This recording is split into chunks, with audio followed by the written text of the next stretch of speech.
ಕನ್ನಡದ ಹಾಡಿಗೆ ತಲೆದೂಕಿರುವ ಪ್ರಧಾನಿ ನರೇಂದ್ರ ಮೋದಿ ಆ ಬಗ್ಗೆ ಮೆಚ್ಚುಗೆಯ ನುಡಿಗಳನ್ನಾಡಿದ್ದಾರೆ.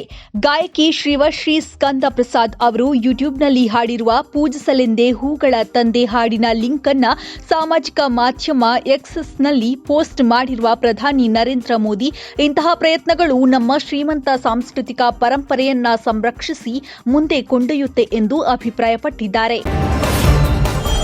ಅಯೋಧ್ಯೆಯಲ್ಲಿ ಶ್ರೀರಾಮಲಲ್ಲಾ ವಿಗ್ರಹ ಪ್ರಾಣ ಪ್ರತಿಷ್ಠಾಪನಾ ಕಾರ್ಯಕ್ರಮಗಳ ವಿಧಿವಿಧಾನಗಳಿಗೆ ಇಂದಿನಿಂದ ಚಾಲನೆ ದೊರೆತಿದೆ. ಅಯೋಧ್ಯೆಯಲ್ಲಿ ರಾಮ ಮಂದಿರ ಉದ್ಘಾಟನೆಗೆ ಭರದ ಸಿದ್ಧತೆಗಳು ನಡೀತಾ ಇದ್ದು, ಇಂದು ರಾಮಲಲ್ಲಾ ಮಂದಿರದಲ್ಲಿ ಇಂದಿನಿಂದ ಶಂಕುಸ್ಥಾಪನೆ ಕಾರ್ಯಕ್ರಮಕ್ಕೆ ಚಾಲನೆ ನೀಡಲಾಗಿದೆ. ಕಾಂಗ್ರೆಸ್ ನಾಯಕ ರಾಹುಲ್ ಗಾಂಧಿ ಅವರು ಇಂದು ಇಲ್ಲಿನ ಸೆಕ್ಮಾಯಿನಿಂದ ನಮ್ಮ ಭಾರತ್ ಜೋಡೋ ನ್ಯಾಯ್ ಯಾತ್ರೆಯ 2ನೇ ದಿನವನ್ನು ಪ್ರಾರಂಭಿಸಿದ್ದಾರೆ ಮತ್ತು ಅವರನ್ನ ಸ್ವಾಗತಿಸಲು ಮಾರ್ಗದ ಉದ್ದಕ್ಕೂ ಸಾಲುಗಟ್ಟಿದ ಜನರೊಂದಿಗೆ ಸಂವಾದ ನಡೆಸಿದ್ದಾರೆ. ರಾಜ್ಯದ 28 ಲೋಕಸಭಾ ಕ್ಷೇತ್ರಗಳ ಅಭ್ಯರ್ಥಿಗಳ ಬಗ್ಗೆ ಇನ್ನೂ ಚರ್ಚೆ ನಡೀತಾ ಇದೆ.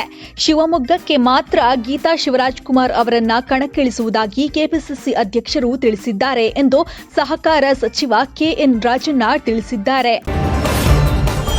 ಕೆಪಿಸಿಸಿ ಅಧ್ಯಕ್ಷ ಡಿಕೆ ಶಿವಕುಮಾರ್ ಅವರನ್ನ ಮುಖ್ಯಮಂತ್ರಿ ಮಾಡಬೇಕು ಎಂಬ ಚರ್ಚೆ ಮತ್ತೆ ಮುನ್ನೆಲೆಗೆ ಬಂದಿದೆ. ಇತ್ತೀಚಿನ ದಿನಗಳಲ್ಲಿ ಈ ಕುರಿತು ಒಂದಿಷ್ಟು ಸದ್ದು ತಣ್ಣಗಾಗಿದೆ. ಮಾಗಡಿ ಕ್ಷೇತ್ರದ ಶಾಸಕ ಎಲ್ಸಿ ಬಾಲಕೃಷ್ಣ ಅವರು ಧ್ವನಿ ಎತ್ತಿದ್ದು, ತಮ್ಮ ಸಮುದಾಯಕ್ಕೆ ನಾಯಕರ ಶ್ರಮ ಗುರುತಿಸಿ ಮುಖ್ಯಮಂತ್ರಿ ಹುದ್ದೆ ನೀಡಬೇಕು ಎಂದು ಪ್ರತಿಪಾದಿಸಿದ್ದಾರೆ.